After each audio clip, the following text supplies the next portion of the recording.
சிங்கம்புணரி கிராமத்தின் சார்பில் சிங்கம்புணரி நகர்ப்பகுதியில் உள்ள பெரியகடை வீதியில் பாரம்பரிய இளவட்ட மஞ்சு விரட்டு.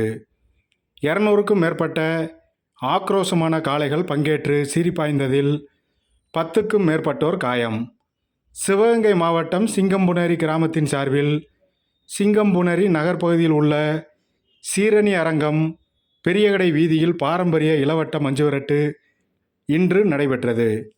சிவகங்கை, திண்டுக்கல், மதுரை, புதுக்கோட்டை உள்ளிட்ட பல்வேறு மாவட்டங்களில் இருந்து 200க்கும் மேற்பட்ட மஞ்சு விரட்டு காளைகள் கடை வீதிகளில் நிறுத்தப்பட்டது.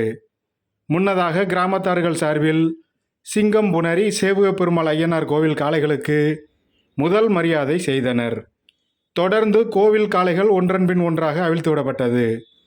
மேலும் கடை வீதிகளில் ஆங்காங்கே நிறுத்தி வைக்கப்பட்ட 200க்கும் மேற்பட்ட காளைகள் அவிழ்த்து விடப்பட்டதில் ஆக்ரோஷமாக சீறி பாய்ந்து சென்ற காளைகள் முட்டியதில் மஞ்சு விரட்டை காண வந்த பார்வையாளர்கள், பொதுமக்கள் 10க்கும் மேற்பட்டோர் லேசான காயமடைந்தனர். இந்த இளவட்ட மஞ்சு விரட்டை காண சுற்றுவட்டார பகுதிகளைச் சேர்ந்த ஆயிரக்கணக்கானோர் சாலையின் இருபுறமும் கூடியிருந்தனர்.